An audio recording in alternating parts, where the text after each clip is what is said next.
The state has now rested. Attorney Kosick, you indicated you wanted to make a motion. Thank you. In the first instance, and I think you flagged this at the bench, the two felony assault charges, I believe, should be treated as alternate theories. According to State v. Lynch and State v. Castine, that the legislature has, in a reckless charge like this, they've criminalized the act of causing bodily injury, but it's not each individual injury, it's the conduct. And in each of these, and I'm talking about charge IDs 205-4609C and 205-4610C. So that's the first thing I wanted to say.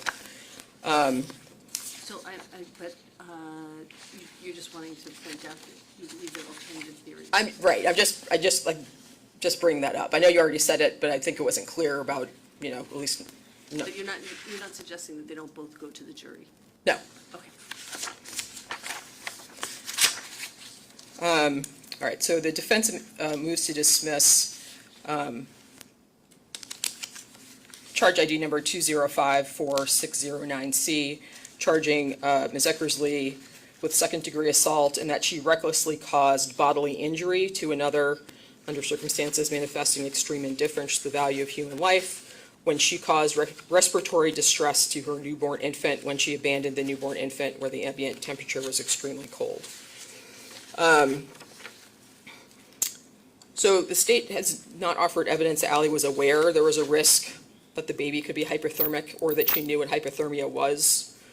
As we just heard, she was told to leave the fetus where it was. Okay, hold on a second. You just referenced 609C, which is the respiratory distress. Oh, I'm sorry. You're right. Hypothermia. Yep. Sorry about that. That's because that's what I wrote out. Okay, so start again, please. Okay. So,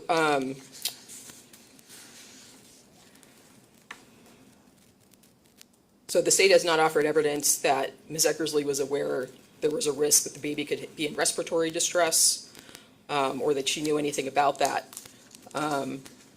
She was told to leave the fetus where it was, and then there's not evidence that she consciously disregarded a risk, even in the light most favorable to the state. As to causing bodily injury to another, the testimony from the doctor, Linan, was that she didn't know what caused the respiratory distress. She couldn't say to a medical certainty. And also, she didn't say that that was an injury. No one testified to how the baby was injured. So respiratory distress, I think, would be a condition he was in, but no one has said an injury or what harm he suffered by being in respiratory distress. As to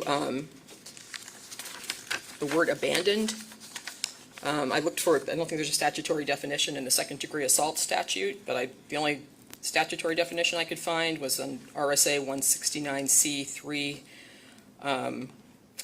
where they said the abandoned means the child has been left by his parent, guardian, or custodian without provision for his care, supervision, or financial support, although financially able to provide such support. And the dictionary definition is the plain language dictionary definition of abandon is to leave something and never come back and have no intention of going back. And I think in this case, that's the evidence has shown that she did go back. She took them back. But I think the most important part of this is the element of proving that Ms. Eckersley acted under circumstances manifesting extreme indifference to the value of human life. So I point, Your Honor, to two cases,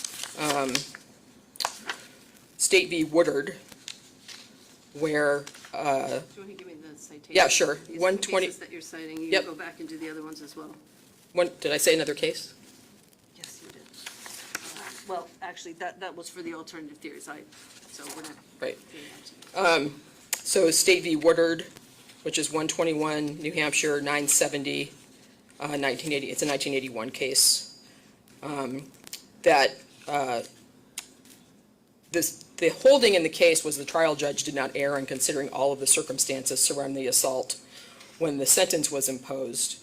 So in that case, the court held that a judge can consider all of the surrounding circumstances, whether to decide whether something is, whether someone has acted with cruelty or with extreme indifference to the value of human life. And then there's a case, the other one is State v. Bailey, 127 New Hampshire, 416, 1985, where the court, Can you say that again? sorry, 127 New Hampshire, 416, it's 1985 case, where the court held that, or they cited themselves saying that they had held previously that it's fallacious to assume that evidence of extreme indifference must be limited to the injuries resulting from the actual assaults committed. These are both sentencing cases? That's a sentencing case, yes. And how are you And then- applying that to the motion to dismiss stage?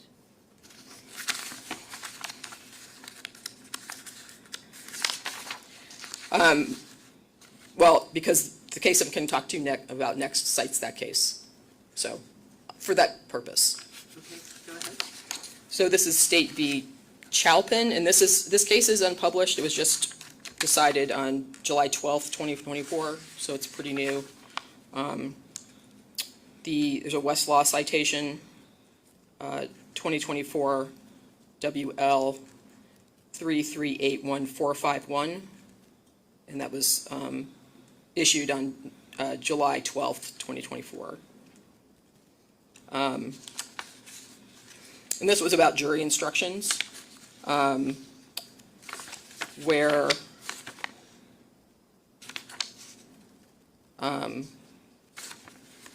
that the jury instructions for second-degree assault, extreme indifference also make clear that when considering the exceptional cruelty and extreme indifference elements, the jury was not limited to considering only the injury alleged in each indictment. So that stands for the proposition that all of the circumstances can be considered when considering that particular element, extreme indifference. And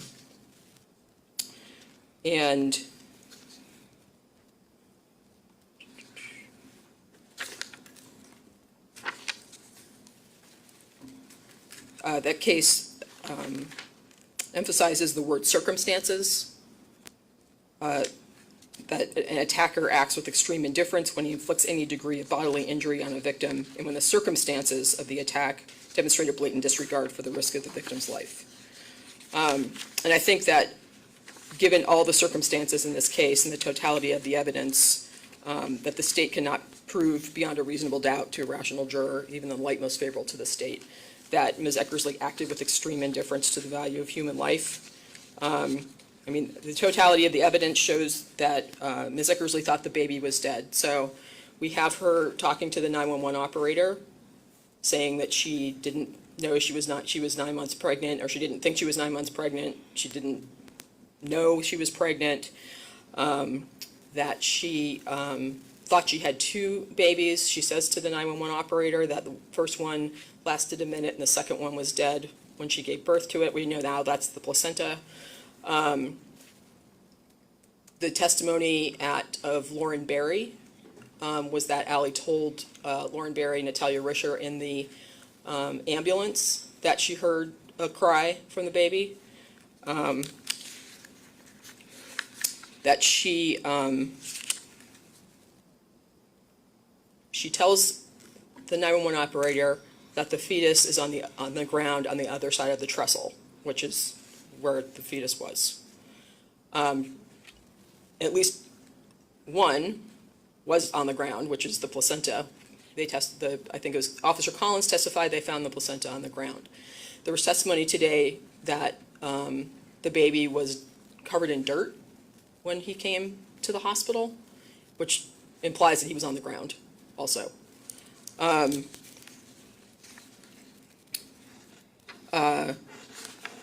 In the 911 call, she doesn't make statements that she's happy she doesn't have a baby. She makes statements saying that, she's not ready to have a baby, and talks about how she wants to, not be in the same position her parents were when she was born. And I think that is the opposite of extreme indifference to the value of human life, that she wanted to be a good mother. And she said that she's not in a position to take care of her baby, and so that shows she would be concerned about a baby's welfare. And then in the sort of 15, 20 minutes where she's talking about, being at the store and walking around, she's telling them, all of them, that she lives on the other side of the trestle bridge. She's telling them that's where she lives.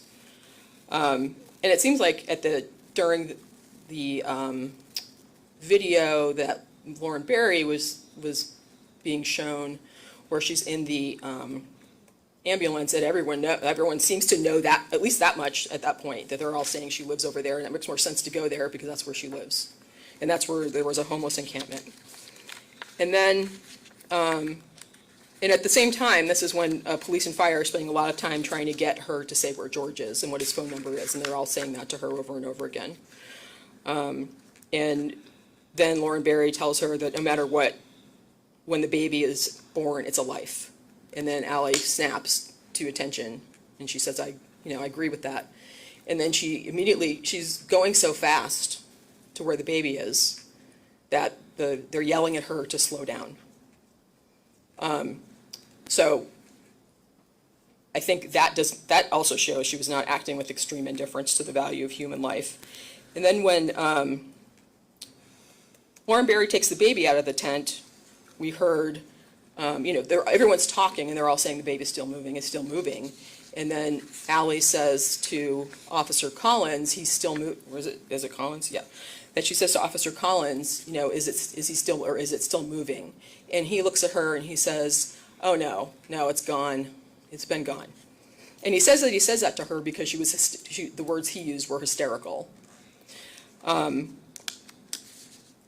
she's hysterical because she thought the baby was alive, because everyone's running around saying that he was still moving. And I think that shows that she was surprised that he was alive and excited. And the way Officer Collins calmed her down was to tell her that he was not alive. And then, she sort of just sits down and is upset about that part. So I think, given the totality of the circumstances, that I think even if the court is satisfied there's enough to go forward on the other elements, I think that the state has not proven no rational juror could find beyond a reasonable doubt that the state has proven that Ms. Eckersley acted with extreme indifference to human life, even in the light most favorable to the state.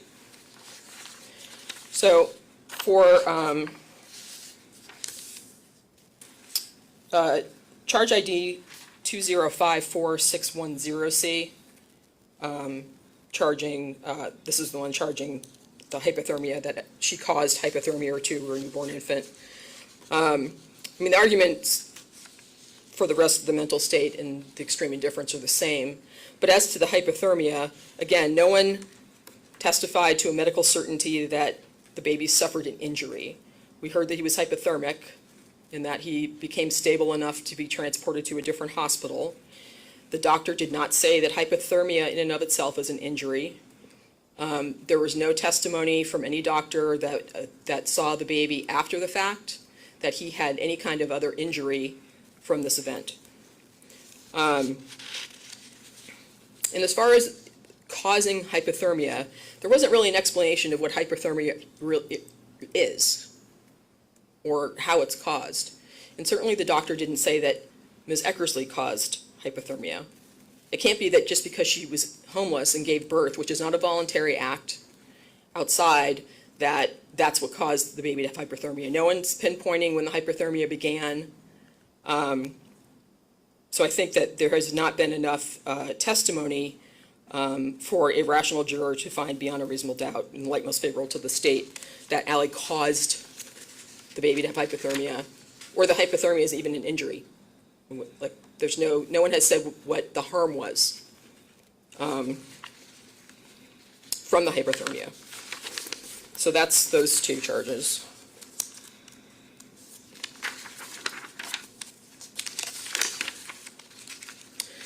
As to charge ID 2045614C, which is the indictment charging Ms. Eckersley with falsifying physical evidence. She's accused of concealing the location concealing the location of her newborn infant with the purpose to impair its availability, which I think modifies location in such an investigation. So concealing the location of her infant, I would point the court to State v. Gunnip, which is 174 New Hampshire 778. It's a 2022 case, which says that the thing that has to be falsified has to be something that has a physical substance. So I think the location itself is not a thing that has physical substance, and it wasn't impaired because we went there.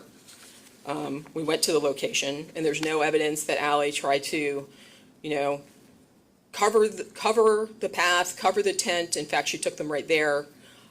So I think as far as concealing the location, I think it's not, doesn't really fit the facts. I think at most, this may go to RSA 642-1, obstructing government administration, maybe more close to that because she was not telling them right away where it was, but just telling them where it was is not concealing the location. I think there has to be more physical evidence than that. The testimony was that the baby had not been touched or cleaned.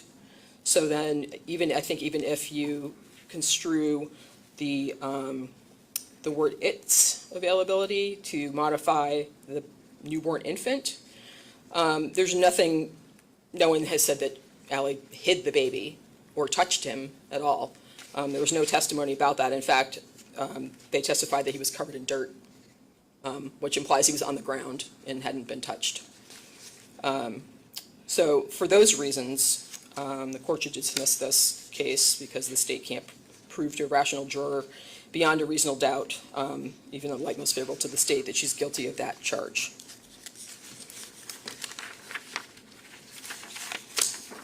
As to the reckless conduct, that Ms. Eckersley recklessly engaged in conduct that placed another in danger of serious bodily injury when she abandoned her newborn infant where the ambient temperature was extremely cold. This is charge ID 2045612C. I've made the argument before about her mental state, which is that she was under the impression that the baby was dead and she couldn't consciously disregard a risk that she didn't know existed. But also that this placed the baby in danger of serious bodily injury. Again, there was no testimony from the doctor about the baby being in danger of serious bodily injury, or what that serious bodily injury would be if you were in danger of serious bodily injury. I don't think there was any evidence presented on that count, on that element, excuse me. And then that she abandoned her newborn infant where the ambient temperature was extremely cold. The testimony at the trial was how cold it was when everyone got there at the end, how cold it was. And even then, it was sort of just people saying it was very cold. It was, I think it was 18 degrees. But no one was able to testify to the temperature inside the tent when Allie left it. So I think the state, even the light most favorable to the state has not proven that element. Since that is the causation. So we'd ask the court to dismiss that charge, which is an enhanced misdemeanor. As to the, there's a charge ID on here? Okay. As to the complaint charging misdemeanor endangering the welfare of a child or incompetent, I don't have there's no charge ID on our copy of this complaint. So.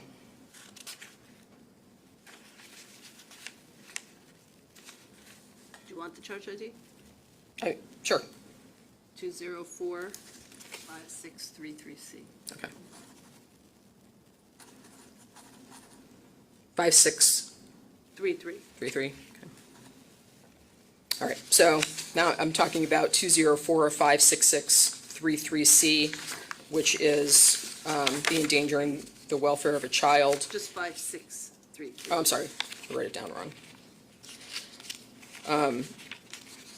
Which charges that Allie knowingly endangered the welfare of her newborn infant by purposely violating a duty of care or protection which endangered the infant's health or safety when she abandoned the newborn infant in a tent without heat or proper clothing in the woods when the outside temperature was approximately 15 degrees Fahrenheit and failed to immediately seek medical attention or medical assistance for over an hour. Again, I don't think the state has reached, even in the light most favorable to the state, the level of proving the mental state, the knowingly or the purposeful mental state, since again, I think, the testimony in the totality of the testimony is that Allie didn't know the baby was alive.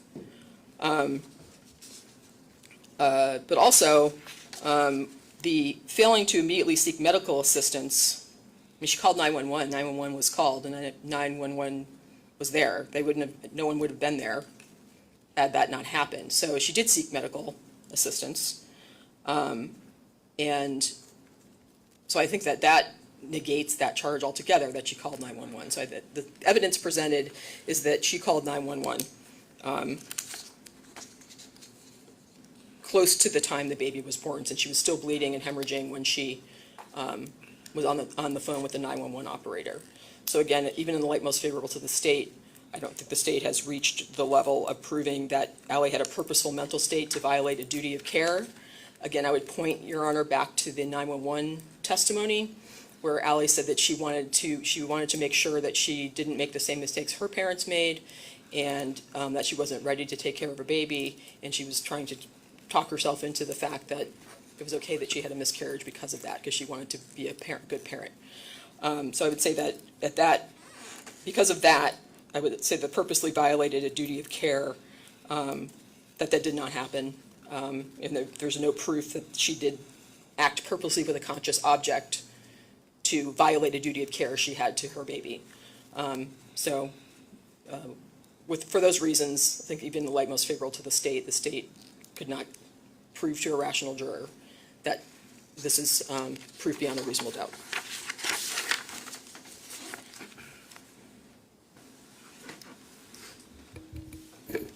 So, Your Honor, I'll start with 609C. First of all, I think all three of those cases are sentencing cases, which would indicate that all three of those more than likely made it past a motion to dismiss. I'm sorry, you're saying all three of those cases? Cases that the defendant I see, cited. okay, yeah. I've read the July 12th case recently, but I don't remember exactly, but I believe it is a sentencing case. So the evidence in this case, I think, makes clear extreme indifference to the value of human life. She was aware that of the risk that the baby that she abandoned on the ground without heat at about 18 degrees Fahrenheit may cause him to freeze to death over the course of an hour. And the defendant made many statements, and defense counsel is using some of those statements in her motion to dismiss, but the defendant made many statements, very few of which were actually turned out to be true. So on 610C,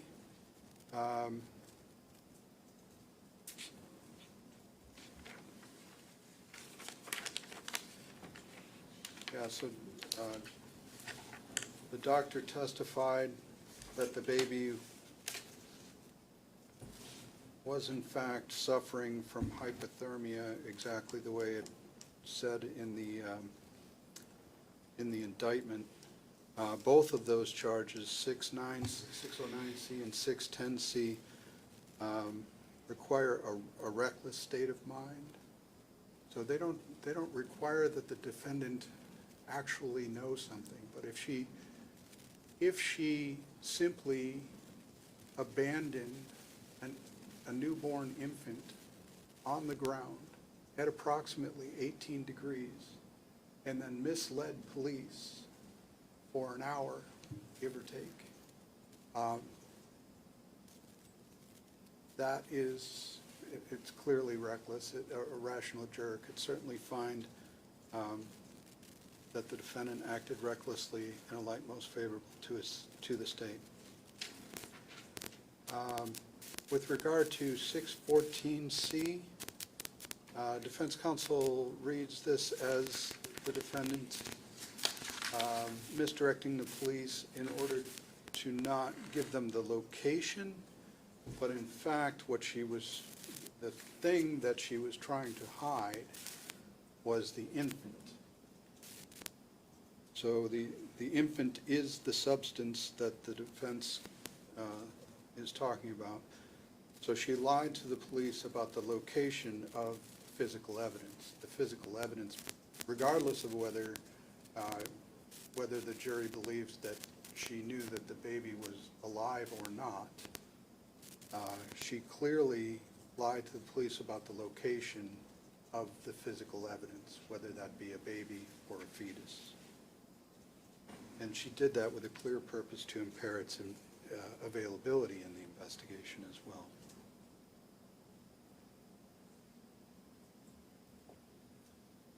On 612C, what I understand the defense to be arguing is that a rational juror could not conclude that an ambient temperature in the tent was extremely cold. Both officers testified, or I guess that it was not extremely cold at the time that she was misdirecting the police. Both officers testified that the temperature did not change appreciably during their time on scene. That Detective Vitale testified that it was approximately 18 degrees Fahrenheit, and that I think they actually both did testify that it may have warmed up or cooled down over the time that they were there, but that it didn't change appreciably.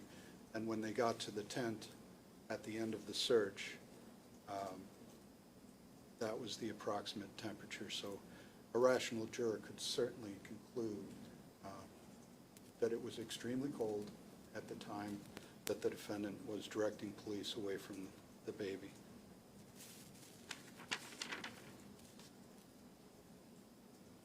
What is, with regard to that, what is your response to their argument that there was no statement that the injuries constituted serious bodily injury, unlike the bodily injury that's required in the second-degree assault? What was the testimony that it constituted serious bodily injury, So, if any? so the doctor testified that trying to do this all from memory, Your Honor, sorry, but the doctor testified that the baby was, that the hypothermia was life-threatening. The hypothermia was life-threatening at the time that, and I mean, I think that the jury could rationally conclude that the hypothermia was caused by the baby being left out in the cold for an hour at 18 degrees Fahrenheit. And so that hypothermia being life-threatening sort of falls into the definition of serious bodily injury. And the doctor testified that not only was the baby in a life-threatening condition during the time at CMC, but even after the baby had been warmed for hours and life-flighted out of CMC to Dartmouth, he was still in a life-threatening situation.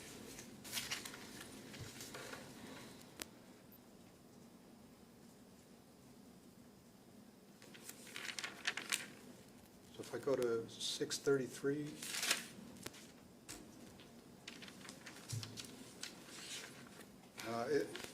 As I understand defense counsel's argument on that,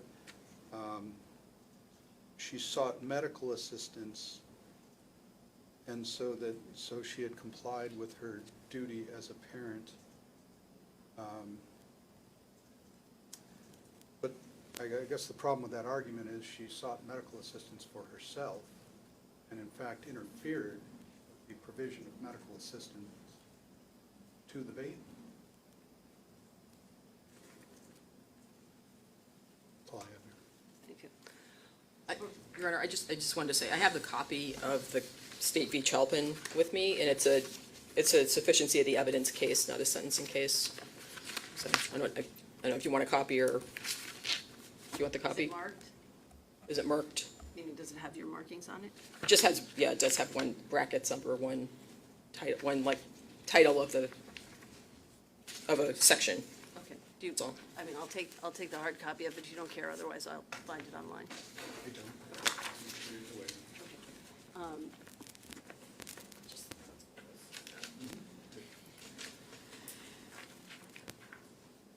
All right, I'll just take this under advisement, and we'll be back. Why don't you come back at 25 after? If you have information about the availability of your witness, please communicate that to the clerk while we're on a break, okay? Yes, Your Honor. All right, thank you. All rise.